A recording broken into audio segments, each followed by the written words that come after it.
the author of a book called The Four Pillars of Sales. And along that four pillars of sales is honesty, integrity, knowledge, and genuine interest. I think this is key to uh, to everything that we're all about, specifically integrity, honesty, and knowledge, and genuine interest. So before I actually do that, I'd like to just usually say the usual little mantra: the slaughterhouse of failure is not my destiny. I will persist until I succeed. That's something that I feel needs to be remembered all the time. So, good morning, Jerry Savage, sir. Good morning. Good morning, Lawrence. Thank you.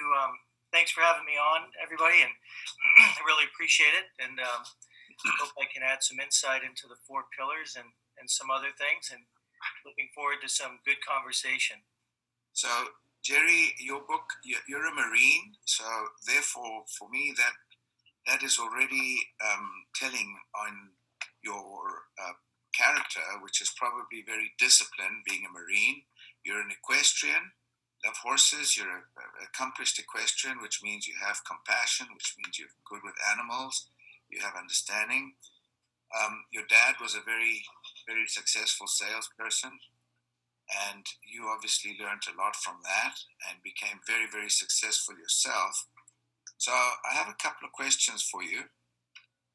The first one was, what prompted you to write the book? That's my first question.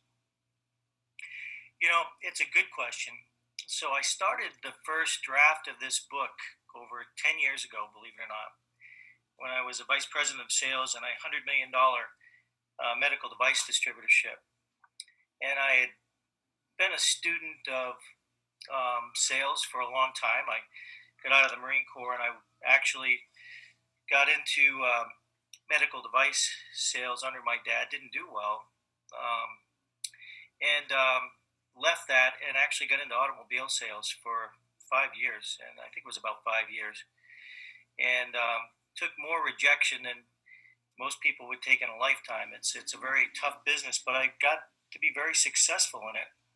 And then I got back into medical device sales after that. That's just a little bit of history. But I began to read things like Integrity Selling, Ron Willingham's book. Got very interested in personality profiles. But being younger, I just wanted to be successful, but I didn't know what success meant. I thought success was just making a lot of money. So, I read all the stuff, and I took the courses and listened to the tapes. Back then, we would listen to cassette tapes like Dennis Waitley right here. This is an old one that I've kept, and it's just a cassette. You can see it. And I listened to that in my car. And but so I started writing all this draft, and I never finished it. And then when I went back and got my MBA, and I eventually became an adjunct professor at Eastern University, a college friend of mine a few years ago said, you got to finish that book, Jerry. And she connected me with a publisher who really became invested in me and what I was doing. And what I realized is that through the book, a couple of things. I wrote it for this. I wrote it, one, because I wanted to show people that if I could do it, coming from my background, then pretty much anybody could do it. But it was all based, and the first part of the book doesn't even get into the sales process. I built a sales process in the book using my own personality profiles and description of those profiles.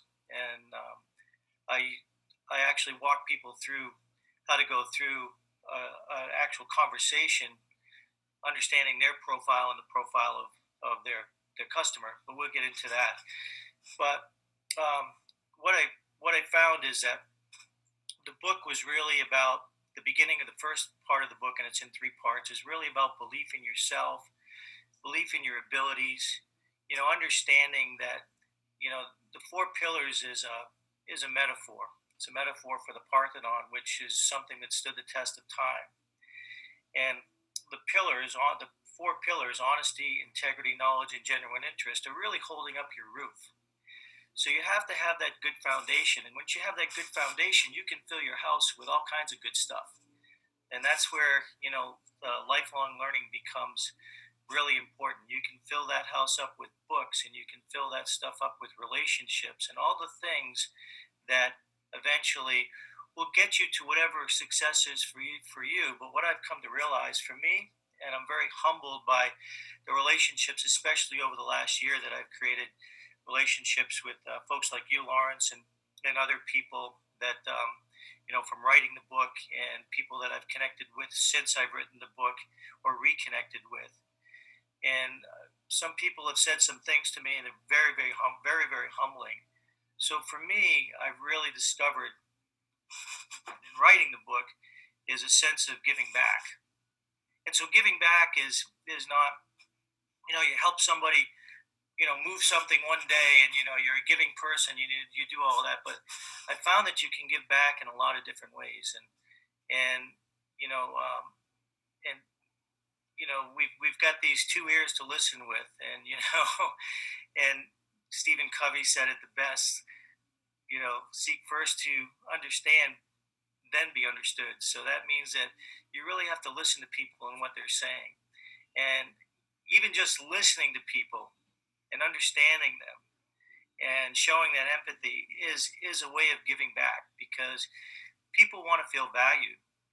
And if you have, the next pillar, genuine interest, if you show real genuine interest in people, and with that you're listening to what they're saying, you'll find that you're going to build the best relationships, the longest lasting relationships. So I wrote the book, and I found that the book is a great way of giving back. But I've also found that the book is validation. So we all go through these peaks and valleys, right? And sometimes when things aren't going so well, if I thumb through it and look at what I wrote and say, "Look at what you wrote, you dummy! Just follow your book." But validation is, so you go back and say, "Okay, well, I've done that before, so why can't I do this now?" And so when people read this, if they see that I stumbled in some of the stories, and I tell a lot of stories in the book about making actual sales calls and being afraid to go up to the door and shaking, and that turned into one of my best relationships in my early sales career. That if you just push through that, there's good things on the other side. So that's a long answer to that question, but I don't think it's just a quick answer. There's a lot to it. It's 35 years. It's not. Hopefully, it won't be my only work. I'm working on another book now, and again, it's a sense of how to give back. So you said something, about listening.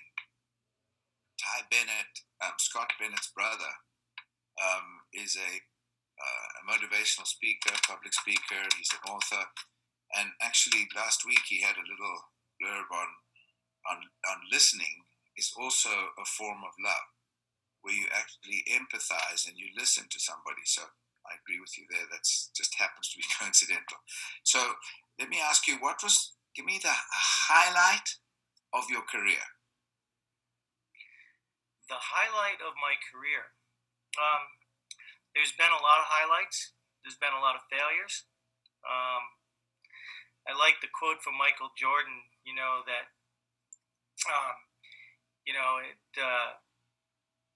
he took, in 300 games, he took the winning shot 26 times and missed. And he's failed over and over, and that's why he's succeeded. So my greatest success is in never quitting. As a Marine, what happens is that, and I went and enlisted. I got my pilot's license when I was 19 years old. I started flying airplanes when I was 16. I was hell-bent on being a pilot. I went 2 years of college, was working two jobs, one as a disc jockey and one as a bank teller, and going to school nights to get my associate's degree. Never was a patient kid.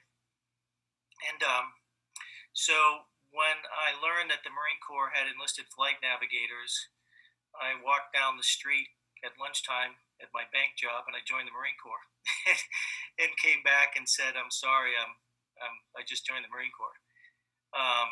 And And so when I got to, because I went in and enlisted, but I had 2 years of college, so I got some rank initially. The Marine Corps builds you. The Marine Corps tears you down to the lowest common denominator, and then they build you back up as a team. And that's something that I'm just realizing is so important in business. And so by building you up as a team and giving you the confidence that you can do certain things that you never thought you could do before. For me, again, the biggest success that I've had in life, and is that I never want to quit, because always want to see what's around the next corner. I always want to see what the next horizon is. I generally love people, and I'm generally interested to hear about their lives, because if I can learn from them, then that will give me something, And so then again,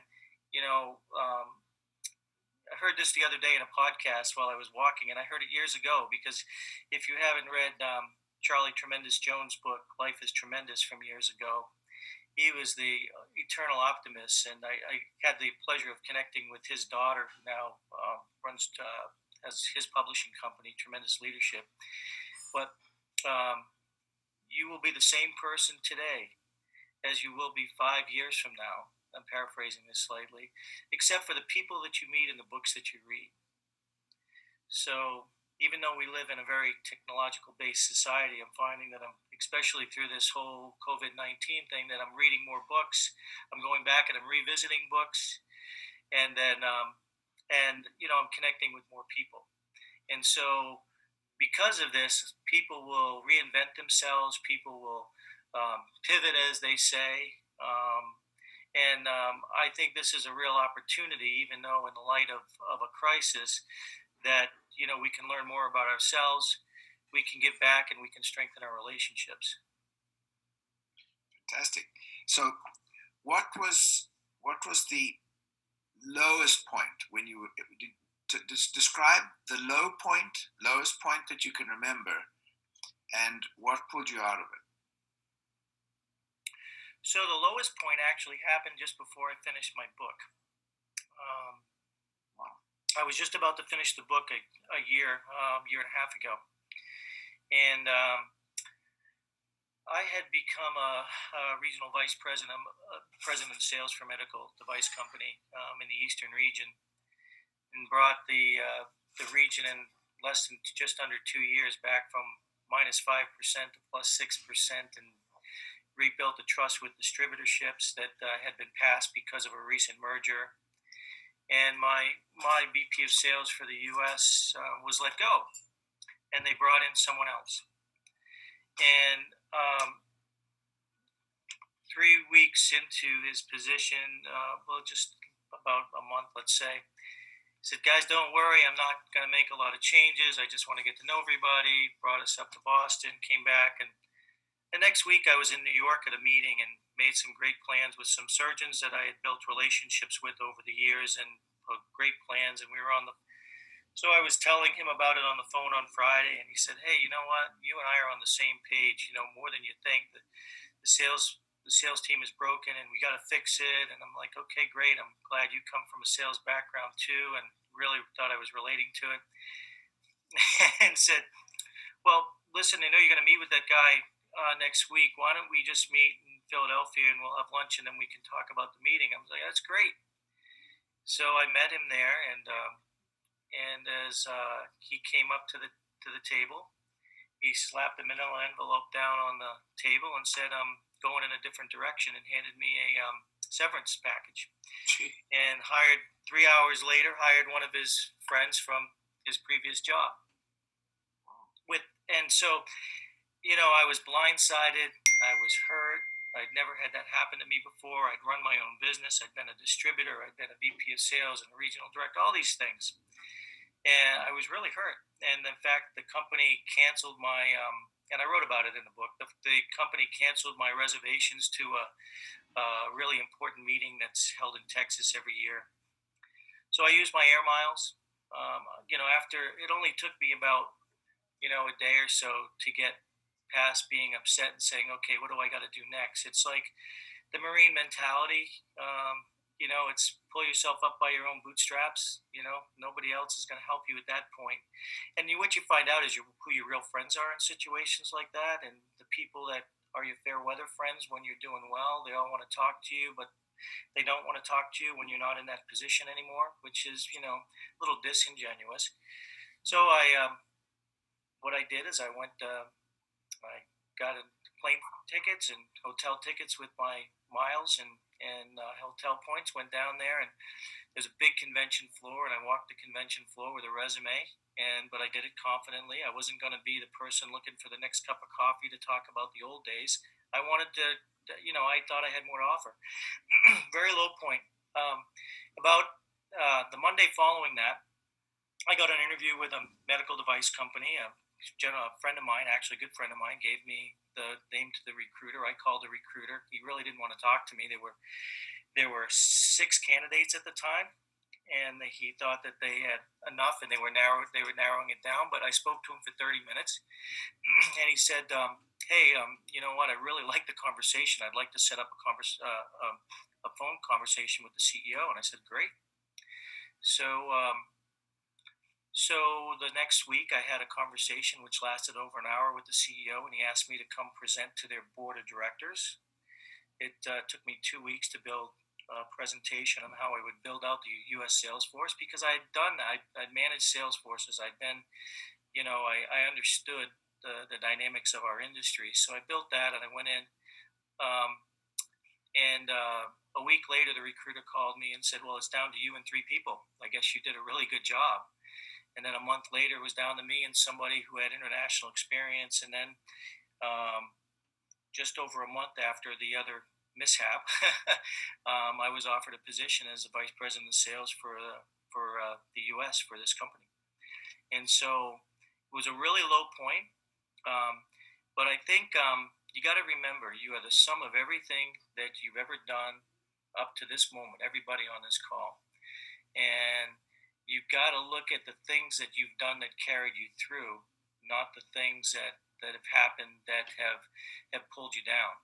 And you've got to call back on those things, because if you don't, and you don't have that never quit mentality, you're going to curl up in a ball, and then you start asking yourself bad questions like, why does this always happen to me? Or why didn't I get that? Why didn't I get that last sale? It's the same thing. It's like this. Well, I ask myself all the time, what could I have done better in that situation? Did I do everything that I really needed to do in order to gain favor with that individual? Probably not. Probably is going to happen anyways. But the questions I asked were, okay, what am I going to do next?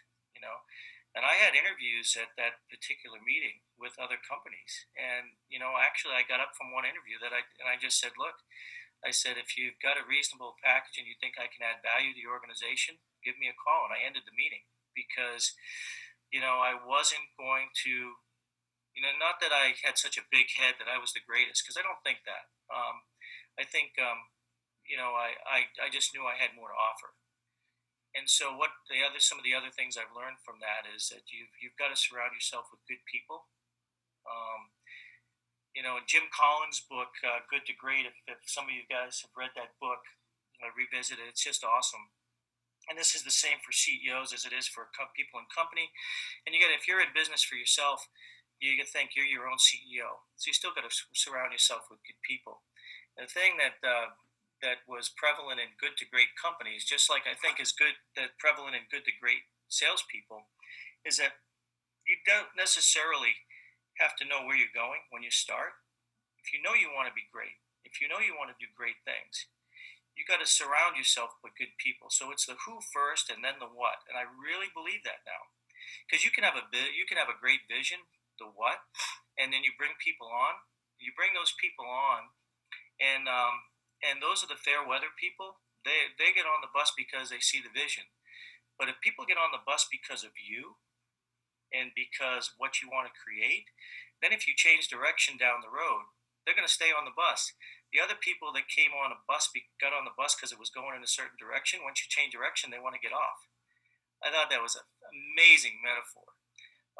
It's in good to great, but it's the same thing. So surround yourself with good people.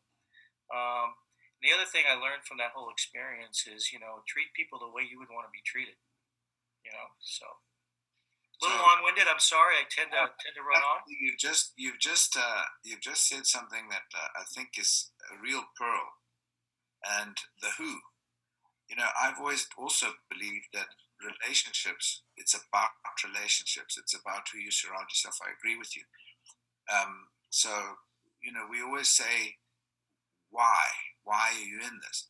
And why? What is your why? But we actually maybe sometimes omit who we're going to do this with, and we've got to select that who we're going to do it with, because they'll be much more engaged if you've got a relationship with them than if it's just that they're interested in the end result. So my publisher, her name is Demi Stevens. I love her to death. She's a wonderful person. Her company is Year of the Book, and I joke with her that she's brought me along kicking and screaming through the whole process, to the point where I've really found a joy in. I love what I do, and I've always loved what I do in sales, and but I've really found my passion, another passion in writing, and I'm actually writing another book now, which is a fictional book, and I'm going to keep them all on the same vein of helping people identify those things that will help make them successful and hopefully bring them to wherever they think they need to be in their life. But I joke with her that say, you brought me along here kicking and screaming, just like other people that I've met over the last several months, even as I've tried to work to launch my consulting business in a more formal way for the 4 pillars. Developing a sales process around the book, by the way, and things like that. But it's about the people you surround yourself with. There were times when I didn't feel like writing, and we had a meeting, and I hadn't got to a point where I didn't. There was some things I needed to finish. She said, "Come over here. You're going to write in my kitchen." So I wrote. I actually wrote thousands of words sitting in her kitchen while she just made lunch and said, "There you go." She goes, "Oh, that's great," and that's where actually we came up with the whole theme for the 4 pillars, because she goes, "You wrote something here that she said, I just love it. What did you come up with this?" Yeah, a lot of people have the 4 pillars of this and that, but the 4 pillars in sales are honesty, integrity, knowledge, and genuine interest. I know that. And then next thing you know, we were developed. Well, how do you see that? And we developed this picture of the Parthenon, and it was like it just all came together. But see, it's the people that you surround yourself with, and so and you know what, going back to the whole thing that I just described, and I don't mean didn't let's not be a Debbie Downer on those things, but by surrounding yourself with good people, the people that'll give you this good swift kick in the pants when you need it, and not the misery loves company crowd. So those are the people you want to surround yourself with. So, 2 things. One thing, when you were down and you were feeling really down, I think what you said earlier was belief in self and in your abilities. And I always believe that it's a question of attitude. If you've got the right attitude, you'll never get slapped down, or you'll be slapped down, but you'll always get up and you'll say, "Okay, shake it off and let's go forward." So that part is the confidence in yourself, the confidence in your abilities. And in our case, we've got the confidence of the company that backs us. Mm-hmm. So that makes us, one of the most one of the 100 most trustworthy companies in the U.S. That makes me feel terribly cool. Well, as Zig Ziglar said, it's your attitude that determines your altitude. There you go. So you gotta have the right attitude, but you're hitting on something, whatever it is, whatever company. I mean, you gotta believe in yourself, and then you gotta believe in your product, and that's how you build relationships, and that's how you actually help people. Because Ron Willingham said it in his book Integrity Selling back in the early '80s, and this has stuck with me forever. And it will continue to sale. And I've got a section in the book. What is sales? But when it comes right down to it, sales is something you do for and with someone, not to someone. Right. For and with someone, not to someone. And that's the thing that, if people really can see that, um, and that's where I got into the personality profile. So understanding, if I understand my customer's profile, not to get one up on them, but if I understand what their personality profile is, I understand how to communicate with them. So if I have a different style than them, I know that I need to adapt, and I know I need to give them information differently, because everybody receives information and processes it differently based on their own style. But anyways, not to get off, you're right about exactly that. Belief in self and belief in product are so important. Jerry, we've got a minute left, and I have a couple of other questions, but I'm just going to ask you very briefly two things. Just a little minute. First of all, what advice would you give to a 30-year-old Jerry or a 20-year-old Jerry, somewhere in there? What advice would you give? So it's often like a cliche now, be a lifelong learner. But what I mean by that is a lot of the things we touched upon. Surround yourself by good people that you can learn from. Don't reinvent the wheel. There are a lot of successful people out there in whatever field you're in. Learn from those people. Don't be afraid to learn from those people. And never ever give up, because you might be a few steps from the goalpost, but you just can't see it. So they say that your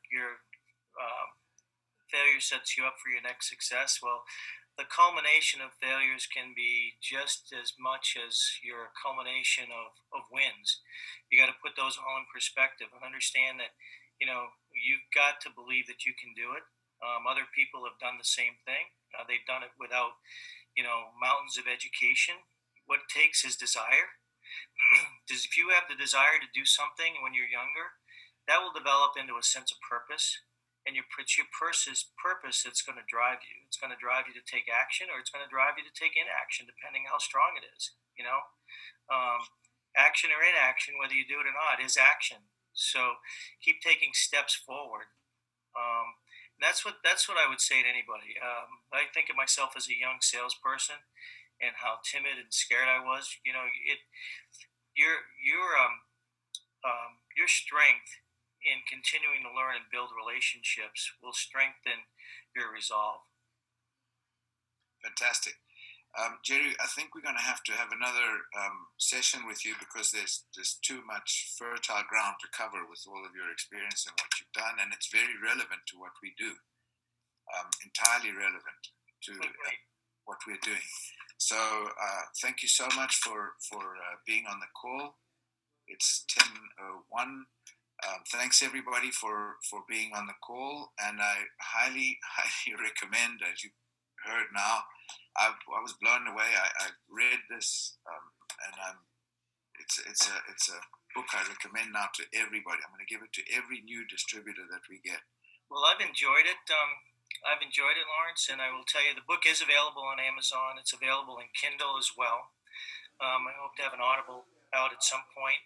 And I'll keep you posted on the next one, which I hope to have done this year. It's a fictional book based on the vein of Og Mandino's books, because I think we're missing something there. We're missing those fictional stories that are easy reads that can really make us think. So I really appreciate everybody, and if you want to reach out to me, I think Lawrence has my contact information if I'm not connected with you, so feel free to reach out to me on either Facebook and connect, or on LinkedIn.